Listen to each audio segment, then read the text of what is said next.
9월 7일 월요일 새벽 기도에 시작하겠습니다. 오늘 본문 말씀은 고린도 후서 3장 7절부터 18절까지 말씀입니다. 고린도 후서 3장 7절부터 18절까지 제가 봉독하도록 하겠습니다. 돌에 써서 새긴 죽게 하는 율법 조문의 직분도 영광이 있어 이스라엘 자손들은 모세의 얼굴에 없어질 영광 때문에도 그 얼굴을 주목하지 못하였거든. 하물며 영의 직분은 더욱 영광이 있지 아니하겠느냐. 정죄의 직분도 영광이 있은즉 의의 직분은 영광이 더욱 넘치리라.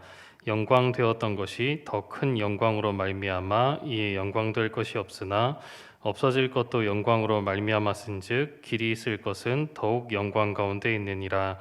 우리가 이 같은 소망이 있으므로 담대히 말하노니 우리는 모세가 이스라엘 자손들에게 장차 없어질 것의 결국을 주목하지 못하게 하려고 수건을 그 얼굴에 쓴 것 같이 아니하노라.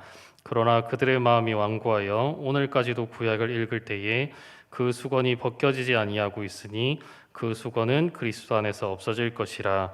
오늘까지 모세의 글을 읽을 때에 수건이 그 마음을 덮었도다. 그러나 언제든지 주께로 돌아가면 그 수건이 벗겨지리라.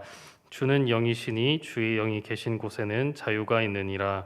우리가 다 수건을 벗은 얼굴로 거울을 보는 것 같이 주의 영광을 보매 그와 같은 형상으로 변화하여 영광에서 영광에 이르니 곧 주의 영으로 말미암음이니라. 아멘. 고린도후서 3장에서 사도 바울은 자신의 사도직을 변호하고 있습니다. 자신이 맡은 이 사도의 직분은 새 언약의 직분이기 때문에 옛 언약의 직분보다 더 귀하다, 그렇게 말씀을 하고 있습니다. 새 언약의 직분은 오늘 본문에 옛 언약보다 두 가지 면에서 더 낫다, 더 영광스러운 직분이다, 그렇게 말을 할 수가 있습니다. 첫째로 새 언약의 직분은 살리는 영의 직분인데 반해서 옛 언약의 직분은 정죄하는 율법의 직분이기 때문입니다. 오늘 본문의 7절과 8절에 보시면 돌에 써서 새긴 죽게 하는 율법 조문의 직분도 영광이 있어 이스라엘 자손들은 모세의 얼굴에 없어질 영광 때문에도 그 얼굴을 주목하지 못하였거든. 하물며 영의 직분은 더욱 영광이 있지 아니하겠느냐, 그렇게 말씀하고 있습니다. 옛 언약의 직분은 모세가 받은 율법의 직분입니다. 이 율법이라고 하는 것은 사람을 정죄하고 사람을 죽이게 하는 직분인 것입니다. 어떤 사람이 죄를 지었을 때 율법을 통하여서 당신에게 죄가 있다, 그렇게 선언하는 것이 이 율법의 직분입니다. 이 직분은 옛 언약이지만 이 직분에도 큰 영광이 있었습니다. 모세의 얼굴에 이 영광의 광채가 나타나서 너무나 환하게 얼굴이 빛났기 때문에 보는 사람이 두려워할 만큼 그렇게 큰 영광의 직분이었습니다. 모세는 이 영광의 얼굴이 드러났기 때문에 큰 환하게 빛나는 이 광채 때문에 다른 사람들이 두려워하지 않도록 수건을 이렇게 감싸야만 했습니다.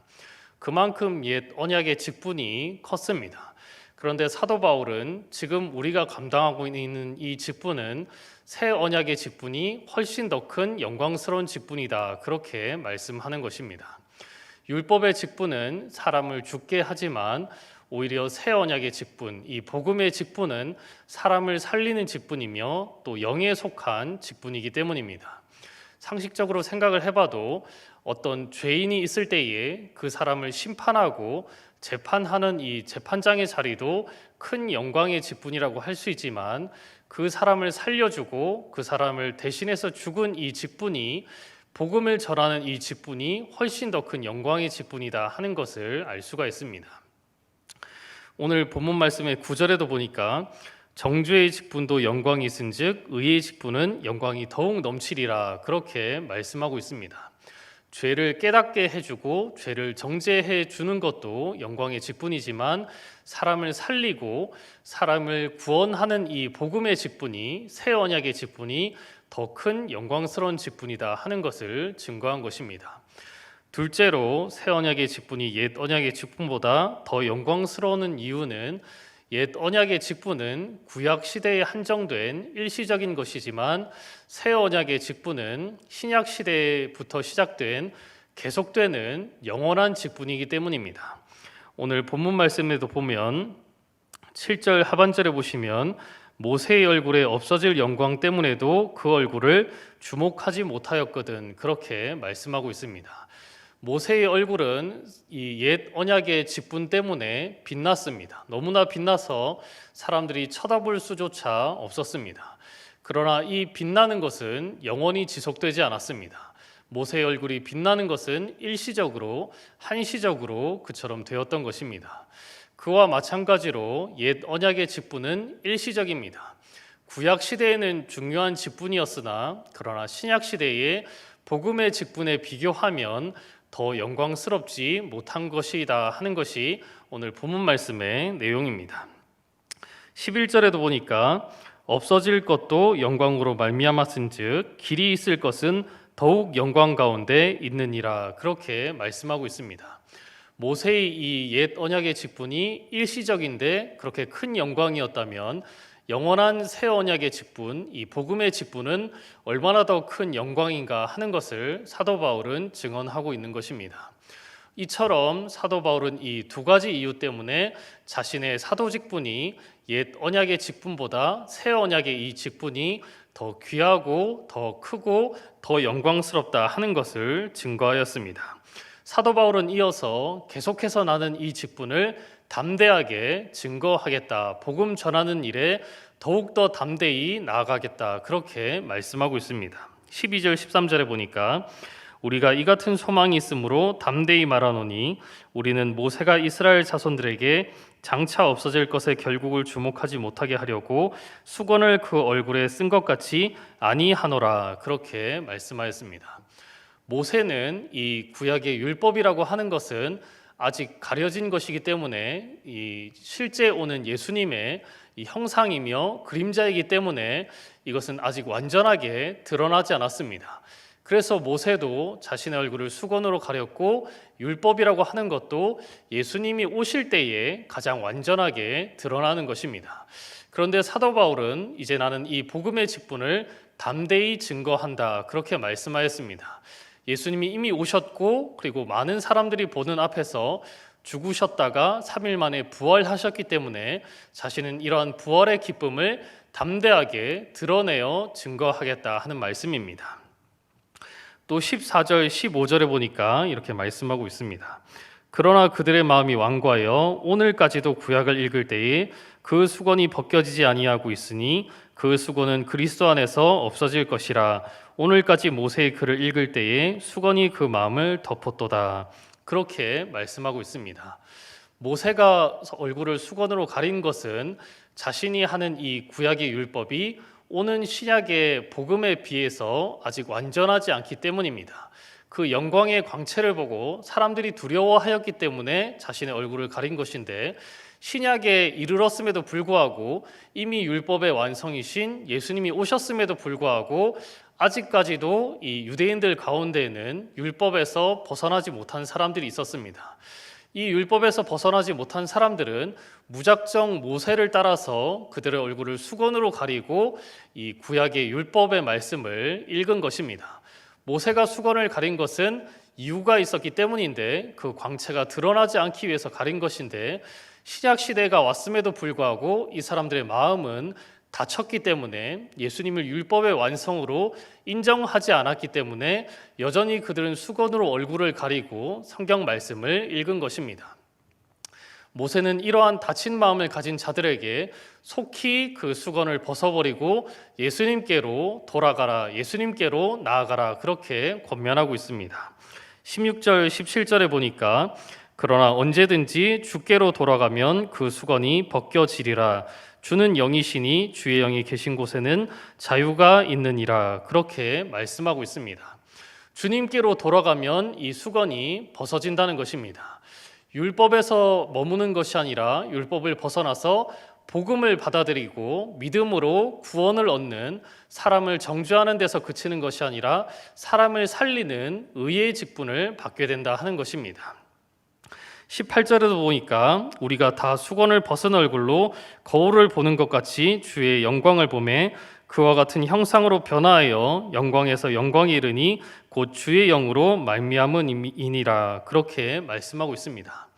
예수님을 구주로 영접한 사람들은 성령님을 주의 영을 선물로 받게 됩니다. 성령님을 선물로 받은 자는 나날이 갈수록 변화하게 되는 것입니다.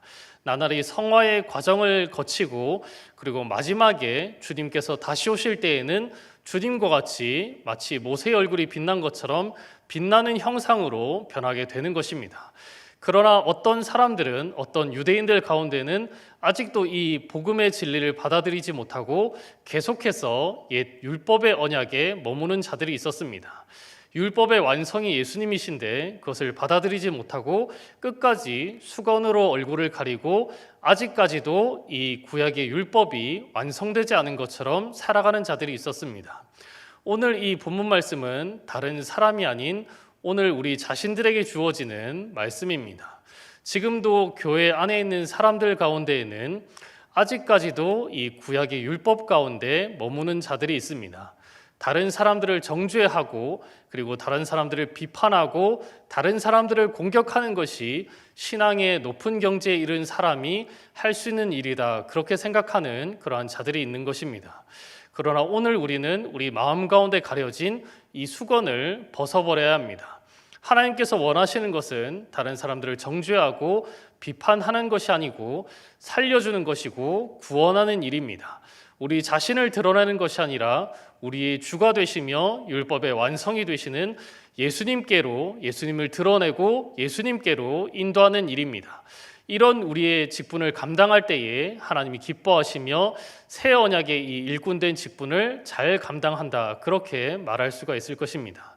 이 말씀을 기억하시면서 옛 언약에 머물러서 다른 사람들을 정죄하고 비판하는 데서 그치는 것이 아니라 부족한 사람들을 보더라도 그들을 사랑으로 감싸주고 그리고 예수님을 드러나게 하며 예수님의 영광을 드러나게 하고 예수님께로 인도하는 예수님의 밝은 빛으로 이끌어주는 저와 여러분이 되시기를 주님의 이름으로 축복합니다. 이 시간 몇 가지 기도 제목 가지고 함께 기도하도록 하겠습니다. 먼저 말씀을 생각하시면서 내가 다른 사람들을 정죄하는 것이 아니라 그들을 구원의 빛이 되신 예수님께로 이끌고 그들을 살리는 복음을 전하게 하여 주시옵소서 기도했으면 좋겠고, 그리고 우리 환우들 위해서 기도했으면 좋겠습니다.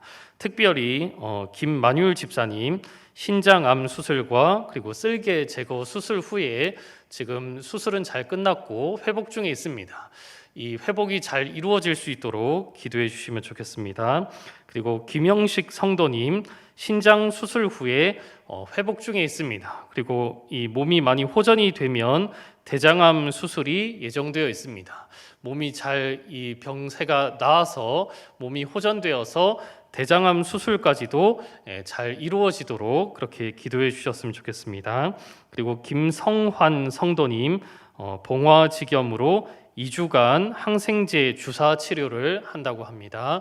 이 주사 치료하는 이 기간 동안 잘 몸이 낫고 또 회복이 잘 이루어질 수 있도록 우리 환우들을 위해서 기도해 주시고, 그리고 담임 목사님 영육간의 강건함을 위해서 기도해 주시기 바랍니다. 또 우리 교회와 우리 주일학교 자녀들을 위해서 이 어려운 시기에 우리 교회 성도님들과 또 주일학교 우리 자녀들이 믿음으로 잘 극복할 수 있도록 기도해 주셨으면 좋겠습니다. 끝으로 나라와 민족이 참 어려울 때인데 이 시기를, 이 코로나19 사태를 살아가고 있는 이 상황 속에서도 우리나라가 하나님을 잘 믿고 하나님을 경외하는 그런 민족이 되게 해달라고 우리 함께 기도하시기 바랍니다.